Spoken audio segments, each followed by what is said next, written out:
Instructions. You will hear a number of different recordings, and you will have to answer questions on what you hear. There will be time for you to read the instructions and questions, and you will have a chance to check your work. All the recordings will be played once only. The test is in 4 sections. Write all of your answers in the listening question booklet. At the end of the real test, you will be given 10 minutes to transfer your answers to an answer sheet. Now turn to Section 1 of your booklet. Section 1. You are going to hear a conversation taking place in the airport. First, you have some time to look at questions 1 to 7.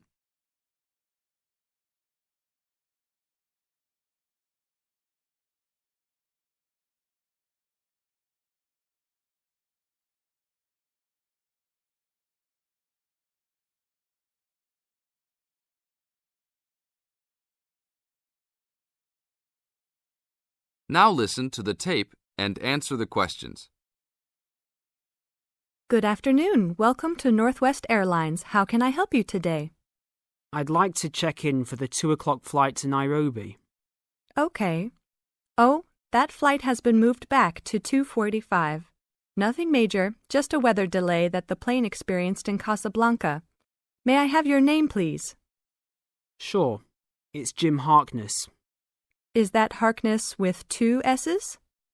Yep, and that's Jim with 1 M. Got it. Oh, I see you're connecting from Beijing. You sure are getting around. Yeah, I'm the director of the Worldwide Fund for Nature in Beijing. I'm going to Nairobi for a conference on conservation planning. Fascinating.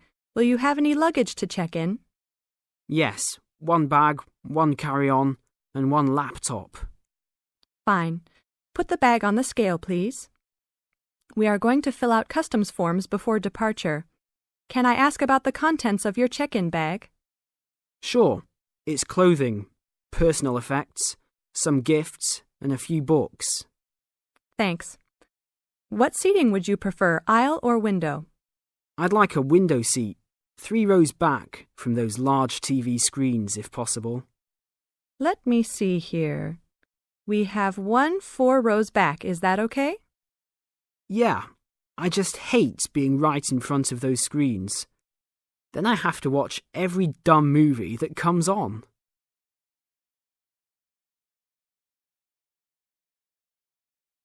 Now look at questions 8 to 10.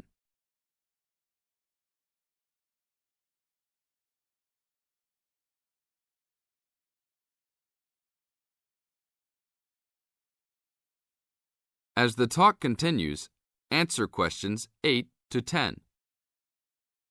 I understand. Is that your carry-on? Yes, I bought it in India last year. It sure is a nice bag. Unfortunately, I think it's too big for the overhead storage compartment. Maximum dimensions for carry-on baggage is 16 inches wide by 10 inches high by 21 inches long. Oh, well, it's okay with width and length, but it's 12 inches high. Are you sure that it won't fit? I've squeezed it in before. No, I'm sorry. You'll have to check it in with an agent prior to boarding. All right, it's no big deal. One final thing. Do you have any DVDs that you purchased in China? Yes, I have my own music CDs. Okay, that's fine. We're not allowed to transport DVDs. We're working on controlling copyright regulations imposed by WTO. Sure, I understand. Is that everything? Yes, it is. You have a wonderful flight now. Thank you. This is the end of Section 1. You now have half a minute to check your answers.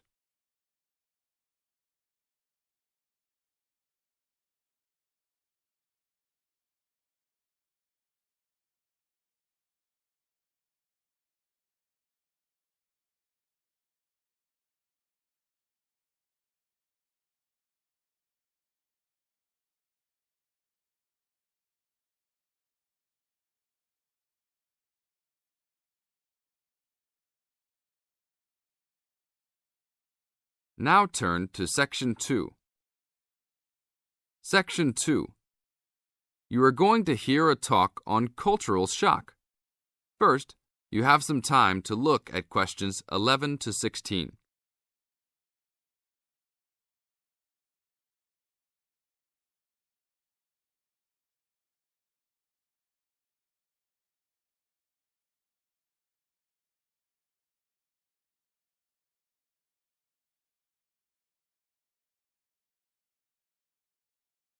Now listen to the tape and answer the questions. Hi, congratulations on finishing orientation for our study abroad programme. Before you all head off to your respective countries, however, I want to first share with you a little bit about dealing with culture shock. Recent studies in intercultural experience have shown that there are distinct phases of adjustment which virtually everyone who lives abroad goes through. You won't be the exception. The first phase of culture shock includes gaining an awareness of the host culture, preparing for the journey, and farewell activities. You're all experiencing this right now. The second phase begins when you arrive in your new country and ends when the excitement of the early experiences wear off. When you first get there, you will be overwhelmed. Initial impressions convey a sense of monumentality of the experience. You'll love it. During the third phase, you will start taking a more active role in your setting. This will produce frustration because there will be some difficulty in coping with even the most elementary aspects of everyday life. I remember not being able to find a toilet one day because I forgot the word for bathroom. Anyhow, your focus will shift during this phase to the differences between your new host culture and your home cultures. This can be troubling, but these sometimes insignificant difficulties can be blown into major catastrophes. That's why the stage is most often referred to as culture shock.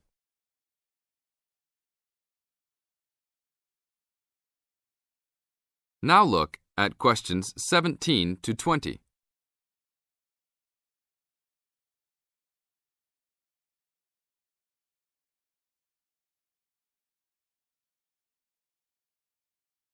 As the talk continues, answer questions 17 to 20. But relax, when this stage is over, you will slip into the gradual adjustment stage.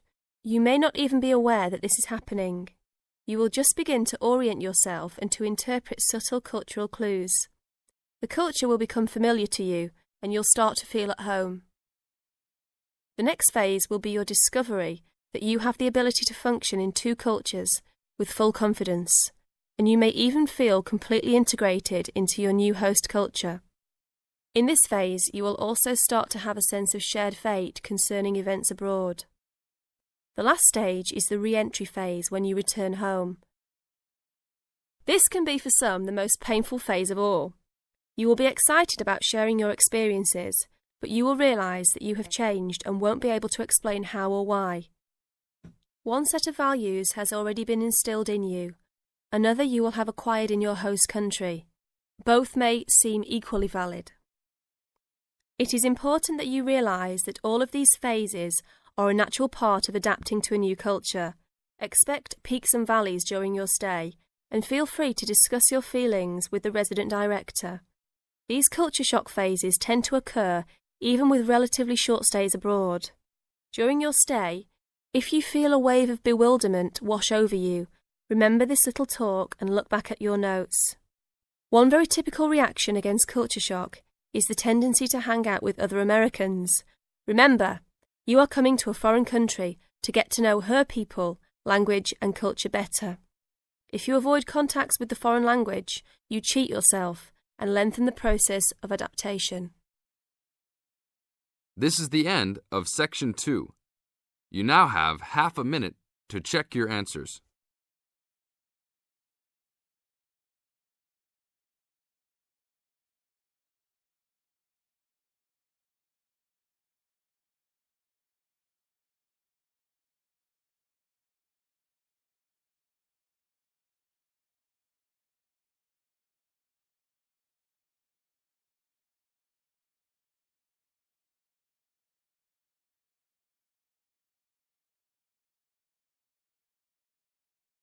Section 3. You are going to hear a conversation between a moderator and two students. First, you have some time to look at questions 21 to 25.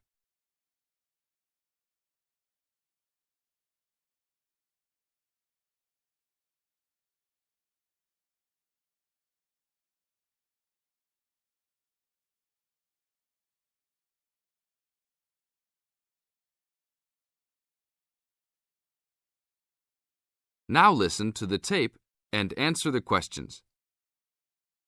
Today we will hear two views of the book Fast Food Nation, The Dark Side of the All-American Meal by Eric Schlosser. Many have deemed this a fascinating socio-cultural report that explains how the development of fast food restaurants has led to the standardization of American culture, widespread obesity, urban sprawl, and more. Well, I think that Schlosser's book promises a lot but delivers less than a highly hyped fast food meal. The book is not well written, and it lacks organization as it skips around in its telling of fast food horror stories. And then he spends a great deal of time on Walt Disney and bashing Disneyland. Why is that in a book about fast food? Bashing is the best word for this book.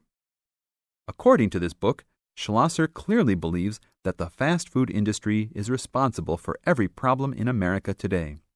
From the common cold, to inflation, to malls, to unruly kids, to warts. He blames it all on big business and especially the big food business. The book is written in a breathless, alarming motive that makes it sound like McDonald's and Disney are co-conspirators to take over the world and force every living child to eat greasy French fries. Give me a break. Schlosser is also very biased for the left, praising unions while ripping right-wing values and Republicans. Nixon seems to get special attention. Just having your picture made with him gets sinister prose and makes you a co-conspirator. Despite claims of research, there are numerous blatant assertions such as parents in the 80s spent more money on their children because they felt guilty about not spending time with them. How does he know that? Is all consumer spending on kids really driven by guilt? The book is a farce. Save your money to buy a Big Mac and read something else. Only read this ridiculous book if you are an anti-Republican, anti-big business, there are evil forces everywhere subverting the world fan. Thank you, William.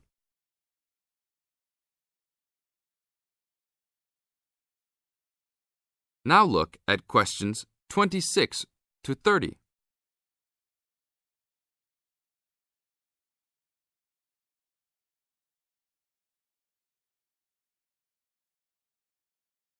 As the talk continues, answer questions 26 to 30. Now we'll talk to another person with a very different assessment of this book. So, Jenny, what did you think of Schlosser's book? Wow, where do I begin? I thought that this book was very informative, very well researched, and a very easy read. Schlosser did a wonderful job of organizing the vast amount of information that he placed in this book. For a non-fiction book, I found that Fast Food Nation kept me entertained throughout its entirety. In fact, I couldn't put it down. The history of the fast food industry itself was fascinating, as well as the background information on the potato and meat industries. The first-hand accounts given by people who work for the fast food industry, as well as the meatpacking and potato plants, added to the reality of the points the book was trying to make. The fast food industry and all industries supported by fast food companies have some serious issues that need to be addressed by the nation. In addition, Schlosser does an excellent job of pointing out the dangers of not only working for these businesses, but eating food supplied by them. It's scary to think about the dangers lurking behind the counter at your local fast food chain. This book really opens your eyes to some health hazards that all of America should be aware of. Everyone should read this book. It will change your eating habits and the way you view large fast food corporations. This is the end of Section 3. You now have half a minute to check your answers.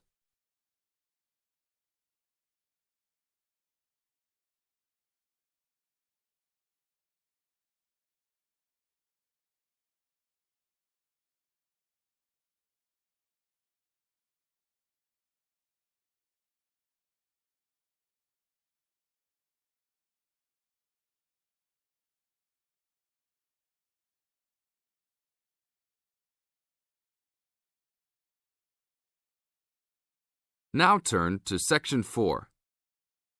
Section 4. You are going to hear a talk on Anne Bonny, a female pirate. First, you have some time to look at questions 31 to 35.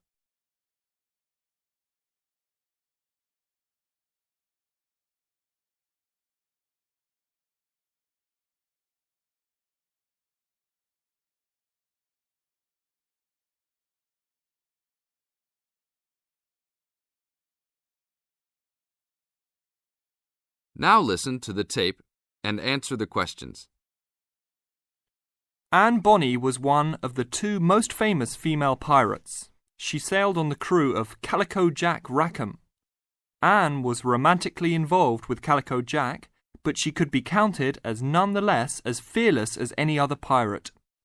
She was born in County Cork, daughter of an attorney and his maid.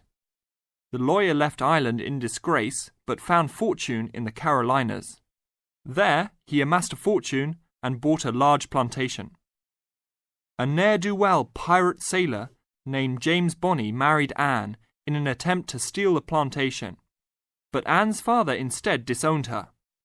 Bonny then took Anne to the Bahamas, where he turned informer to Governor Woodes Rogers, turning in any sailor he didn't like as a pirate for a handsome reward.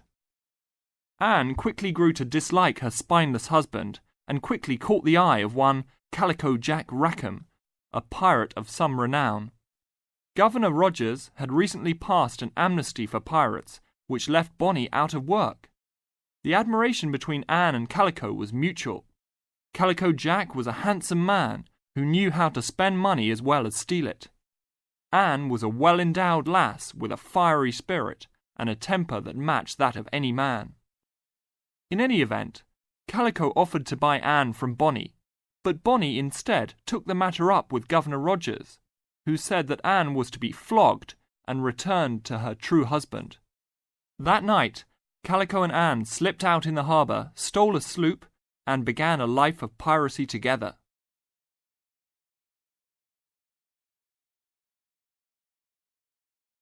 Now look at questions 36 to 40.